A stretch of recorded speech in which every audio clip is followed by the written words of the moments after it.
வணக்கம். என்ன செய்தியை பார்க்க போறோம்னு கேட்டீங்கன்னா, சிபிஐயை கையில் எடுத்த எடப்பாடி பழனிசாமி, நடுநடுங்கி போன விஜய். டிவிகே மீது ஏதாவது ஒரு குற்றச்சாட்டு வந்தா மற்றவங்க வைக்கின்ற விமர்சனத்தை விட எடப்பாடி பழனிசாமி எல்லை கடந்து விமர்சனம் வைக்கின்றார். அவங்க மீது நடவடிக்கை எடுக்க வேண்டும் என்றால் உச்சம் தொட்டு விடுகின்றார். நடவடிக்கை எடுப்பதற்கு அதிரடியாக களத்துல குதிச்சிடுறார். இன்னைக்கும் எடப்பாடி பழனிசாமி சிபிஐயை கையில் எடுத்து விட்டார். உண்மையா பதவியேற்று 25 நாட்களுக்குள்ளாக டிவிகேக்கு எதிராக சிபிஐ எடப்பாடி பழனிசாமி கையில் எடுத்திருப்பது அவங்களை கலக்கமடைய செய்திருக்கு. ஏன் மற்றவங்களை விட எடப்பாடி பழனிசாமி டிவிகே மீது குற்றச்சாட்டு வந்தா உச்சம் தொட்டு விடுகிறது அவருடைய கோபம் அப்படின்னு ஒரு சந்தேகம் இருக்கும். அதுக்கு காரணம் அதிமுகவுக்கு டிவிகே காரங்க செய்த துரோகம். இரண்டாவது, அதிமுகவை ஒரு பொருட்டாவே கருதுவது கிடையாது. நான் யார் என்பதை அதிமுக காட்டணும் என்று நினைக்கிறாங்க. அதனால தான் மற்றவங்களை விட அதிமுகவினர் ரொம்பவே ஆவேசம் அடைந்து விடுகின்றார்கள். அந்த ஆவேசத்தை அனுபவம் இல்லாத நம்ம விஜய் அவர்களால எதிர்கொள்ளவே முடியல. சமூக வலைதளத்துல வச்சு செய்யறதுனால இந்த டிவிகே காரர்களுடைய இன்ஃபுளுசரா இருக்கலாம், அமைச்சர் பெருமக்களா இருந்தாலும் சரி, பதில் அளிப்பதற்கு தடுமாறுகின்றார்கள். அந்த அளவுக்கு எடப்பாடி பழனிசாமி காட்டமான கருத்தை இப்போது வச்சிருக்கின்றார்.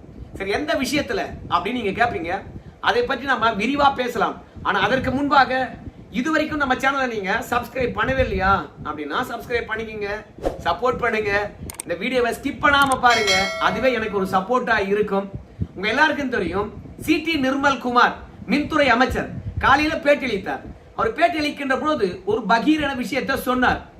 மின்துறையினுடைய தலைமை அலுவலகத்தில் இருந்த 18 ஹார்ட் டிஸ்குகள் காணாமல் போய்விட்டது.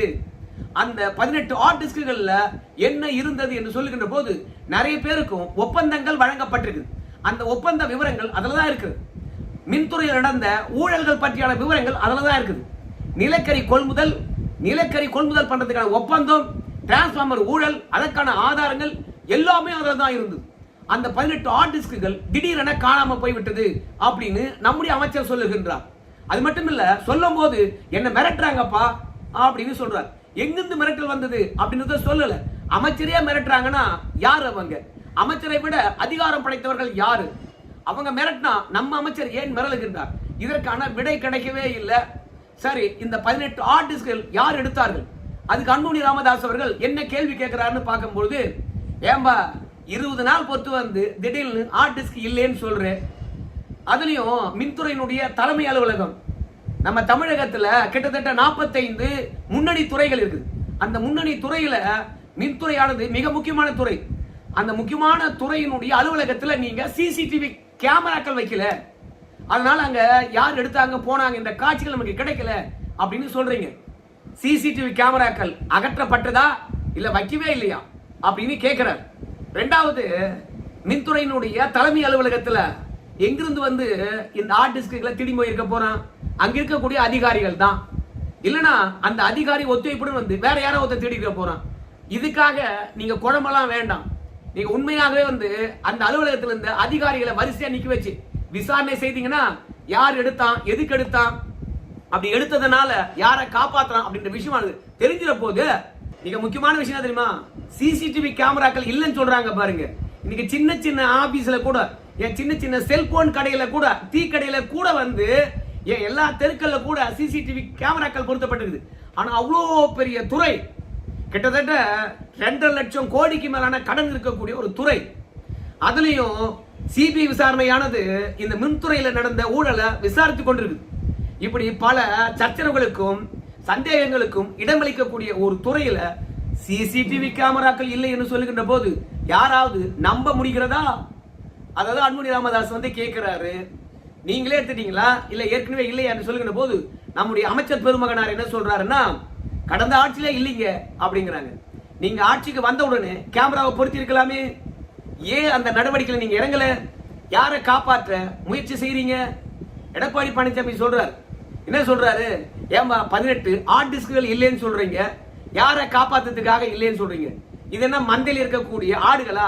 நைட்ல பூந்து அல்லலா அள்ளின்னு போயிட்டான் அப்படின்னு சொல்றதுக்கு சொல்லுங்க. இது ஹார்ட் டிஸ்குங்க, பாதுகாக்கப்பட்டதுங்க. தீய சக்தி, அதுக்கப்புறம் ஓர சக்தி, தூர சக்தி அப்படின்னு சொன்ன அந்த தீய சக்தியை காப்பாற்றுறதுக்காக நீங்க வந்து ஹார்ட் டிஸ்க் காணாம போச்சு என்று பொய் சொல்றீங்களா? இந்த பாருப்பா, இந்த ஹார்ட் டிஸ்க் போன விஷயத்த சும்மா விடக்கூடாது. சிபிஐ தான் விசாரிக்கணும். இவங்க யாரையோ காப்பாத்துறாங்க. சத்தியமா இது காணாம போயிருக்க வாய்ப்பே கிடையாது. ஆட்சிக்கு வந்து 20 நாள் ஆச்சு. ஒவ்வொரு நாளும் சரி மின்துறையில என்ன நடக்குது, பழைய கோப்புகள் என்ன, அந்த கோப்புகள் விவரங்கள் எதுல சேமிக்கப்பட்டிருக்கிறது, எல்லாவற்றையும் அமைச்சர் பார்த்திருப்பாரா இல்லையா? அப்படி பார்க்கும்போது தரவுகள் கொண்ட அந்த ஹார்ட் டிஸ்கில் எங்க என்று கேட்டிருக்கலாமே. ஏன் கேட்கலையா? இல்ல அந்த தரவுகள் அமைச்சருக்கு தேவையில்லையா? அதனால தீய சக்தியை இவங்க காப்பாத்துறாங்க அப்படின்னு எடப்பாடி பழனிசாமி வந்து திமுக அமைச்சராக இருக்கக்கூடிய நம்முடைய மின்துறை முன்னாள் அமைச்சர் நம்முடைய செந்தில் பாலாஜி அவர்களை காப்பாத்துறாங்களோ அப்படின்னு ஒரு சந்தேகத்தை எடப்பாடி பழனிசாமி எழுப்பி இருக்கின்றார். அப்படிலாம் ஒரு சந்தேகப்படலாமாப்பா அப்படின்னு கேட்பீங்க. தமிழகத்துல 18 ஹார்ட் டிஸ்க்கள் காணாம போன விஷயத்த டிடிவி தினகரன்ல இருந்து ஏன் டிவிகேவுக்கு முட்டு கொடுத்து கொண்டிருக்கின்ற கூட்டணி கட்சிகள் வரைக்கும் எங்க போயிருக்கும் அப்படின்னு கேட்கிறாங்க. எல்லாருமே 18 ஹார்ட் டிஸ்க்களை பத்தி தான் பேசுறாங்க. ஆனா திமுக இருக்கிறவங்க அத்தனை பேருமே கப்சி பண்ணி இருக்காங்க. நம்ம உதய அண்ணாவை பொறுத்த வரைக்கும் என்ன ட்வீட் போட்டிருக்கா தெரியுமா? பெரிய துறை மின்துறை, அதுல 18 ஹார்ட் டிஸ்க்கள் இல்ல, பல ஆவணங்கள் இல்லை என்று சொல்கின்ற போது அதுல தானே வந்து சந்தேகப்பட்டு, ஏங்க உங்களுக்கு அனுபவம் இல்லைங்க, ஒரு துறையை நிர்வகிக்க தெரியலீங்க, அதனால தாங்க ஹார்ட் டிஸ்க் ஆனது காணாம போயிருக்குது அப்படின்னு சொல்லிட்டு டிவிக்கு ஆட்சி மீது குற்றச்சாட்டு வச்சிருமா இல்லையா? அதை விட்டு நீட் தேர்வு மூலமாக மருத்துவ உயர்கல்வியில 512 இடங்கள் வந்து தமிழ்நாட்டுக்கு கிடைச்சிருக்க வேண்டும். ஆனால் 20% வந்து உயர்கல்வியில மருத்துவத்துறையில மத்திய அரசாங்கத்துக்கு வழங்க வேண்டும் என்ற சட்ட போராட்டத்துல சரியா வாதாடாம இன்னைக்கு தமிழக மாணவர்களுடைய 512 இடங்கள் வந்து மத்திய அரசாங்கத்துடைய கையில போகுது. இந்த மாதிரி உரிமையை விட்டு கொடுக்கலாமா? நீட் தேர்வே வேண்டாம் என்பதுதான் நம்முடைய எண்ணம். ஆனா நீட் தேர்வை காரணம் காட்டி இன்னைக்கு மருத்துவ உயர்கல்வியில 512 மாணவர்களுக்கு கிடைக்க வேண்டிய இடம் மத்திய அரசாங்கத்துக்கு கொடுத்துட்டீங்களே அப்படின்னு வந்து உதய அண்ணா கேட்டிருக்காரு. அப்படி மத்திய அரசாங்கம் எடுத்துக்கொள்வதனால எல்லா மாநிலத்தில் இருக்கிறவங்களும் அதுல சேருவாங்க. நம்ம மாநில மாணவர்கள் வந்து எங்க போறது? 512 இடங்கள் தார வாத்திட்டீங்களே அப்படின்னு கேட்டிருக்கின்றாருங்க. சட்டபூர்வமான நடவடிக்கைகள் அது. அதனால அது மத்திய அரசாங்கம் வாங்கி இருக்குது. இல்லைன்னா நீதிமன்றமானது ஓரவஞ்சனை செய்யுமா? அதுலயும் பாஜக ஆதரவாக நீதிபதிகள் இருப்பாங்களா? அதனால இது எதையோ திசை திருப்புற மாதிரி தெரியுது. அது மட்டும் கிடையாது, செந்தில் பாலாஜி அவர்கள் கிட்ட இந்த கேள்வி கேட்கிறாங்க. செந்தில் பாலாஜி என்ன சொல்றா தெரியுமா? இவங்க மின்வெட்டுங்க, அந்த மின்வெட்டை திசை திருப்பத்துக்கு 18 ஹார்ட் டிஸ்க்கள் காணாம போச்சு அப்படின்னு சொல்றாங்க. அப்படி செந்தில் பாலாஜி அவர்கள் இந்த விஷயத்தை லேசா அப்படியே கடந்து போறார். அதுலயும் திமுக இருக்கிறவங்க யாருமே வந்து 18 ஹார்ட் டிஸ்க்கள் காணாம போனதுக்கு அதிர்ச்சியை தெரிவிக்கவே இல்லை. நீங்களா ஒரு அமைச்சர்களா இருந்து கேள்வி எழுப்பவே இல்லை. உங்களுக்கு என்ன நிர்வாக திறன் இருக்கிறது என்ற கேள்வியே எழுப்பல. அதிகாரிகளை விசாரிச்சீங்களா? அதிகாரிகள் என்ன சொன்னாங்க? எந்த அதிகாரி மீது உங்களுக்கு சந்தேகம் இருக்குது? இந்த 18 ஹார்ட் டிஸ்க்கள் காணாம போன விஷயம் தொடர்பாக புகார் அளித்திருக்கின்றீர்களா? காவல்துறையினர் என்ன நடவடிக்கை எடுத்திருக்காங்க? இப்படி அல்லவா திமுக காரன் கேட்டுக்கணும். ஏன் கேட்கணும்? அவங்க தான் ஏற்கனவே வந்து ஆட்சியில் இருந்தாங்க. அவங்க ஆட்சியில் இருக்கின்ற போது மின்துறையில குற்றச்சாட்டுகளே இல்லை என்று சொல்லிட்டு வராங்க. ஆனா நம்முடைய அமைச்சர் இன்னைக்கு இருக்கக்கூடிய சி.டி. நிர்மல்குமார் அவர்கள் சொல்றாரு, செந்தில் பாலாஜி மீது இருக்கக்கூடிய வழக்கின் விவரங்கள் ஏற்கனவே ஒட்டுமொத்தமாக சிபிஐக்கு நாங்க கொடுத்துட்டோம். அதனால நாங்க செந்தில் பாலாஜியை காப்பாத்துறதுக்கு தான் இந்த 18 ஹார்ட் டிஸ்க்குகளை நாம தொலைச்சிட்டோம், இல்ல திருடிட்டாங்கன்னு போய் சொல்றோம் அப்படின்னு நினைக்காதீங்க. ஆனா செந்தில் பாலாஜி மீது கூடிய வழக்குக்கான எல்லா விவரங்களையும் சிபிஐ கிட்ட கொடுத்துட்டோம் அப்படின்னு நம்ம அமைச்சர் வந்து சொல்றாருங்க. இதுல இருந்து என்ன தெரியுதுன்னு கேட்டீங்கன்னா, ஒட்டுமொத்த தமிழக மக்களுக்கும் இந்த ஹார்ட் டிஸ்க் காணாம போனது பழைய ஆட்சியாளர்களை காப்பாத்துறதுக்கு தான். அது மட்டும் கிடையாது, அமைச்சருக்கு தெரிந்து நடந்திருக்குமா? தெரியாது. ஆனா சென்ற ஆட்சியாளருடைய கைகூலிகள் இன்னும் மின்துறையில் இருக்கிறாங்க. அவங்க தான் வந்து கடந்த ஆட்சியாளருடைய அறிவுறுத்தலின்படி இந்த ஹார்ட் டிஸ்கை திருடி இருக்கிறாங்க. ஒரு ஓரலாவே தெரியும் அந்த ஹார்ட் டிஸ்க்ல என்னென்னலாம் போட்டு வச்சிருந்தோம் அப்படின்னு ஓரலாவே தெரியும். யாருக்கு தெரியும்? இந்த ஹார்ட் டிஸ்க்ல மேட்டர்களை அப்லோட் பண்ணி வச்சிருப்பாங்கல்ல, அந்த அப்லோடு யார் பண்றது? யாரு டேட்டா என்ட்ரி பண்றாங்களோ அவங்க தான் பண்ணியிருப்பாங்க. ஸோ அவங்களை பிடிச்சாவே போதும், அந்த 18 ஹார்ட் டிஸ்க்ல என்னென்ன நம்ம போட்டு வச்சிருந்தோம், யாருடைய தகவல்கள், ஸோ இது யார் சம்பந்தப்பட்டது என்பதெல்லாம் ஈஸியா கண்டுபிடிச்சிடலாம். ஆனா கண்டுபிடிக்க முடியாத மாதிரி நம்முடைய அமைச்சர் பெருமகனார் என்ன சொல்றாருன்னு கேட்டீங்கன்னா, ஐயா தரவுகளை நாங்க மீட்டெடுப்பதற்கான முயற்சி பண்ணிட்டு இருக்கோம் அப்படிங்கிறாங்க. எனக்கு தெரிந்து இதை திமுக காரங்க தான் செஞ்சிருக்க வாய்ப்பு இருக்குது. அப்படி இல்லையா திமுக காரங்க சொல்லி தான் இந்த ஹார்ட் டிஸ்குகளை கைப்பற்றி இருக்கின்றார்கள். எனக்கு தெரிந்து இந்த மின்துறையில வந்தாவே சரி எப்போதும் ஊழல் நடந்திருக்குது. அதிமுக ஆட்சியில் நடந்திருக்குது, ஆனா அவ்வளவு பெருசு இல்லை. ஆனா நிலக்கரி கொள்முதல் விஷயத்துல பெரிய முறைகேடு நடந்திருக்கிறது அப்படிலாம் குற்றச்சாட்டு இருக்குது. ஆனா அவற்றுடைய ஆதாரங்கள் சிக்கிச்சுன்னா ஜென்மத்துக்கு தேர்தல் காலத்திலே திமுக காரன் தலையிடவே முடியாது, போட்டிடவே முடியாது. அதனால்தான் எடப்பாடி பழனிசாமி தமிழக காவல்துறை மீது எனக்கு நம்பிக்கை இல்லை, சிபிஐ தான் விசாரிக்கணும். ஏன்னா எதிர்கட்சி வரிசையில் இருக்கின்ற போது விஜய் அவர்கள் சிபிஐ நம்பினாரு. இப்போ எதிர்கட்சியா இருக்கக்கூடிய எடப்பாடி பழனிசாமி இந்த காவல்துறையை நம்புவார, அதில் சிபிஐ கையில் எடுத்திருக்கின்றார். திமுக காரங்க என்ன பண்றாங்க தெரியுமா, இந்த 18 ஹார்ட் டிஸ்க் விஷயங்களை விட்டுட்டாங்க. மேயர் பிரியா அவர்கள் வந்து ஆர்கே நகர் தெரியுமா, அந்த தொகுதியில ஒரு உருது பள்ளியில போயிட்டு பள்ளி பிள்ளைகளுக்கு இன்னைக்கு வகுப்புகள் தொடங்கப்பட்டது கோடை விடுமுறைக்கு பிறகு. அதனால பள்ளியில போய் விளக்கு ஏற்றி இன்னைக்கு வகுப்புகளை தொடங்கி வச்சாங்களாம் மேயர் பிரியா. அதுக்கு ஆர்கே நகர் எம்எல்ஏவா இருக்கக்கூடிய பல்லவி அழைத்தார்களாம். ஆனா பல்லவி வந்தாங்கல்ல, பல்லவி அவர்களுக்கு உரிய மரியாதை தரணுமா இல்லையா? ஆனா பிரியா அவர்கள் குத்து விளக்கு ஏத்திட்ட உடனே டிவிகே எம்எல்ஏவாக பல்லவி இருக்கின்ற காரணத்தினால அவங்க கிட்ட மெழுகுவத்தி கொடுத்து ஏத்தாம வேற கலெக்டர் இருந்தா பாரு, அவங்க கிட்ட கொடுத்துருக்காங்க. மக்கள் பிரதிநிதியை விட மக்கள் பிரதிநிதியால் நியமிக்கப்படுகின்ற அதிகாரிகளுக்கு அதிகாரம் இல்லை.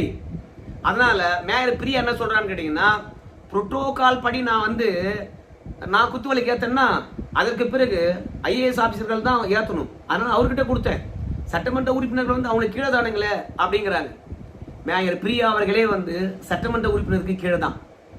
அதே மாதிரி கலெக்டரே சட்டமன்ற உறுப்பினருக்கு கீழே தான். புரோட்டோகால் படி அதிகாரம் மிக்கது சட்டமன்ற உறுப்பினருக்கு தான்.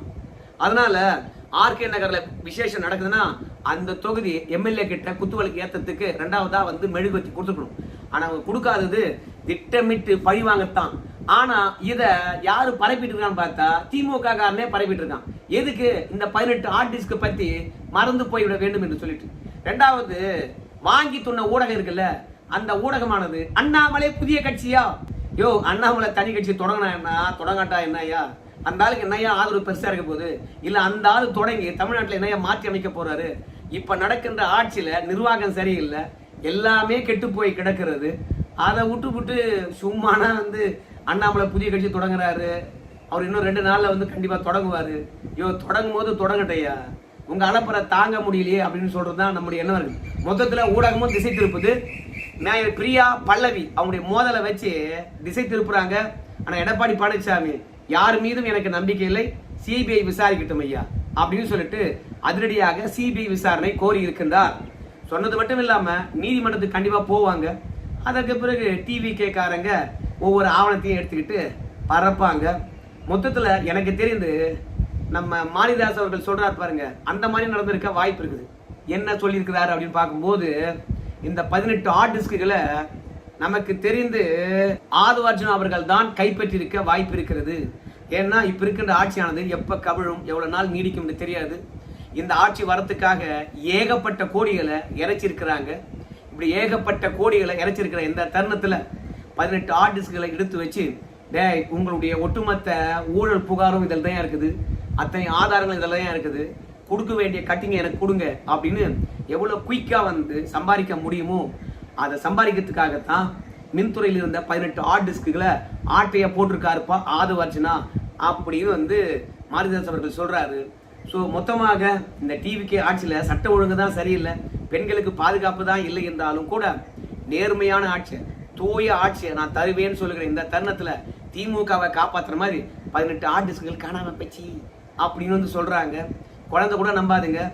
இந்த மாதிரிலாம் பண்ணீங்கன்னா டிவிகே மீது 5 வருஷத்துக்கு பிறகு நம்பிக்கை இழப்பதை விட 5 நாள்ல நம்பிக்கை இழந்துருவாங்க. இப்பவே எல்லாருமே திமுகவும் அதே மாதிரி தவேகாவும் 2 பேரும் ரகசிய டீலிங் ஏதோ போட்டிருக்காங்க. ஏன்னா ஒரு முதலமைச்சரா திருச்சி கிழக்குல போய் பேசுகின்ற பொழுது என்ன பேசணும் தெரியுமா, ஆட்சிக்கு வந்துட்டோம், இனிமே இவங்க திட்டங்கள் எப்படி இருக்கு, இவங்க நலத்திட்டங்கள் யாரெல்லாம் பயனடைய போறாங்க, திருச்சிக்கு என்ன திட்டத்தை கொண்டு வந்திருக்கேன் அப்படிதான் பேசணும். எப்பவுமே மேடையில ஏறினா தேர்தல் பிரச்சாரம் மாதிரி திமுகவுக்கும் டிவிகேவுக்கும் மட்டும்தான் போட்டி அப்படின்னா என்ன அர்த்தம்? திமுக அரசியல் களத்துல போயிடக்கூடாது, நானே அவனை வளர்ப்பேன் அப்படின்னு சொல்லிட்டு ரகசிய கூட்டு போட்டுக்கிட்டு 2 பேர் மட்டும் தான் அரசியல் களத்தில் இருக்கணும் என்ற நிலைமையில அவங்கள காப்பாத்திட்டு இருக்காங்க. ரெண்டாவது, கலைஞர் வந்து ஊழல்வாதி என்று சொல்லி விமர்சனம் பண்ணவர் அவருடைய பிறந்த நாளைக்கு அவரை மாதிரி தமிழகத்துக்கு சிறப்பான பங்களிப்பு செலுத்த யாரும் இல்லை என்று கலைஞரை புகழ்ந்துட்டே இருக்கிறார். தீய சக்தியினுடைய தலைவராக இருக்கக்கூடிய ஸ்டாலினை போய் சந்திப்பது இதெல்லாம் அரசியல் நாகரிகமா? நடவடிக்கை எடுக்க வேண்டிய டாஸ்மார்க் விஷயத்துல நடவடிக்கை எடுப்பது கிடையாது. மின்துறையில் பயங்கர ஊழல் நடந்திருக்குது, அதையெல்லாம் களத்தில் இறங்கி விசாரிக்க வேணும். அதே மாதிரி நேரு அவர்கள் மீது எஃப்ஐஆர் போட்டிருக்கணும். அனிதா ராதாகிருஷ்ணன், பொன்முடி, அப்புறம் துரைமுருகன், அப்புறம் நம்முடைய அமைச்சர் மூர்த்தி, இந்த மாதிரி எல்லார் பேர்லையும் வந்து பார்த்தீங்கன்னா வழக்கு போட்டிருக்கணும். அந்த வழக்கெல்லாம் போடாமல் நாங்கள் தூய சக்தி அவங்க தீய சக்தின்னு பேசினா மட்டும் போதுமா? சேலம் மேற்கில் சரி 2000 ரூபாய் ஓட்டுக்கு பணம் கொடுத்துருக்காங்க. அப்படி பணம் கொடுத்ததுனால பக்கத்தில் இருக்கிற தொகுதி, அந்த தொகுதியில் இருக்கிற மக்கள் வந்து ஏன்டா அந்த தொகுதி மட்டும் பணம் கொடுத்தாங்க, இந்த தொகுதி ஏன் பணம் தரல அப்படின்னு சொல்லிவிட்டு அந்த சேலம் மேற்கு தொகுதியில் ஓட்டு போட்டாங்க. ஆனால் பக்கத்தில் இருக்கக்கூடிய தொகுதியில் ஓட்டே போடலையா. அதனால பக்கத்து தொகுதியில் 2000 ரூபாய் கொடுத்துதான் நான் தோல்வி அடையத்துக்கு காரணம் அப்படின்னு சொல்லிட்டு டிவிகேனுடைய ஓமலூர் தொகுதி வேட்பாளர் வந்து எப்பா அவங்களாம் பணம் கொடுக்குறாங்க, நான் பணம் கொடுக்காத போயிட்டேன் பாரு, அதான் தப்பா போச்சு அப்படின்றாங்க. 2000 ரூபாய் ஒரு ஓட்டுக்கு கொடுத்து வெற்றி பெற்ற நீங்க தூய சக்தி. பாஜக கூட்டணியில தான் எடப்பாடி பழனிசாமி இருக்கிறாரு. அதுக்கப்புறம் 2 பேரும் ஒன்னா சேர்ந்துட்டாங்க, சூனியம் வச்சிருவாங்க, பார்த்து நடந்துக்குங்க. சரி நண்பர்களே, இந்த 18 ஆர்டிஸ்ட்கள் காணாம போயிருப்பதனுடைய பின்னணியில யார் இருப்பாங்கன்னு நீங்க நினைக்கிறீங்க? உங்க கருத்தை சொல்லுங்க. நன்றி.